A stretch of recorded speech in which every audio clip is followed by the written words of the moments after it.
The old radio tower has stood abandoned on the hill overlooking Hollow Creek for over 40 years. The small frame building that housed its transmitter and receiver is barely more than a shell now. Its roof caved in, windows shattered long ago. The kind of night where crickets chirp their lonely song and the wind whispers secrets through the trees. Around 2:30 a.m., the station's line lit up. Rick picked up the receiver.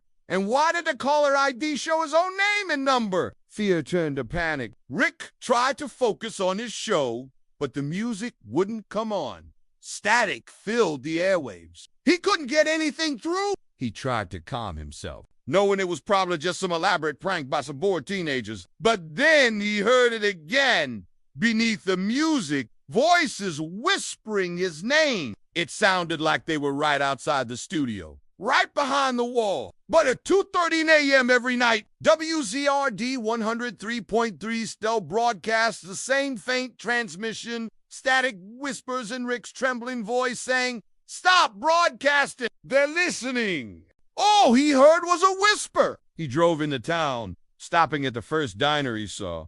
As dawn broke, he called the police. He explained everything, along with what sounded like hushed voices just outside his window. Fearful, he called the police again, but they didn't come. Nobody came, but they just laughed and hung up on him. So he kept driving, not stopping until he reached the nearest hospital. The doctor on duty gave him a clean bill of mental health. "You're fine, Mr. Granger," he said, "just a bit overworked. Maybe a touch of insomnia.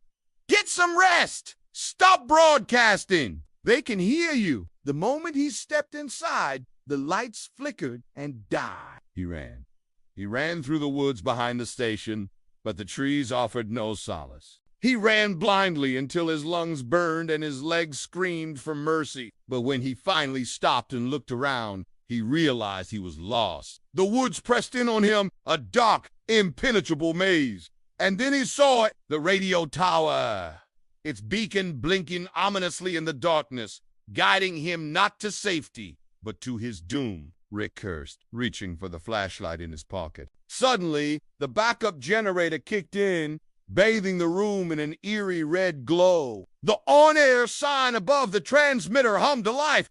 Rick stood frozen, staring at the board. Then he heard it, his own voice echoing back at him, whispering through the monitor. "They're already inside." He laughed, assuming it was some kid playing a prank. He was about to hang up when he heard the voice again. "Stop broadcasting! They know where you are!" A chill ran down Rick's spine. This wasn't a prank. Whoever was on the other end of the line meant business for Rick, the lone overnight DJ of the town's only radio station, WZRD 103.3 FM. It was just another night on the air. When he checked it the next morning, the message was gone. But the fear it ignited in him remained. Something about the voice unsettled him, as if he'd known that voice somewhere, some dark corner of his memory. And then it hit him. He recognized the voice of the man who owned the phone number.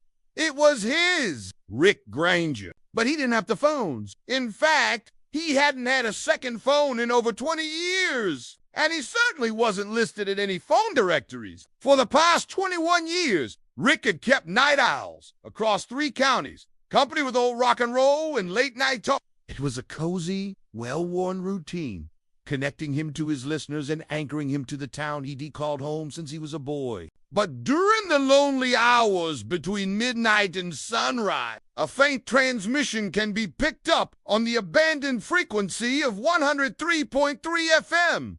Locals say it's nothing more than the restless dead using the station as their only connection to the world of the living. What they do unknow is the story behind the radio tower and why it's last. DJ went silent in the early hours of October 28, 1992. It was a quiet night in Hollow Creek. But on this particular night, something was different. The next night at the stroke of 2:30 a.m., the phone rang again. Rick let it go to voicemail. He called the phone company. They told him the line was disconnected in 1975. So why was he getting calls on a number that did unexist? When the show ended at 6 a.m., Rick didn't even bother turning off the transmitter. But Rick couldn't sleep. That night, when he lay in bed, he heard the scratching sounds again. On October 28th, 1992, Rick returned to the station. He needed to get things back to normal. Rick didn't wait to find out what they were talking about. The next morning, the new DJ arrived to find the station empty,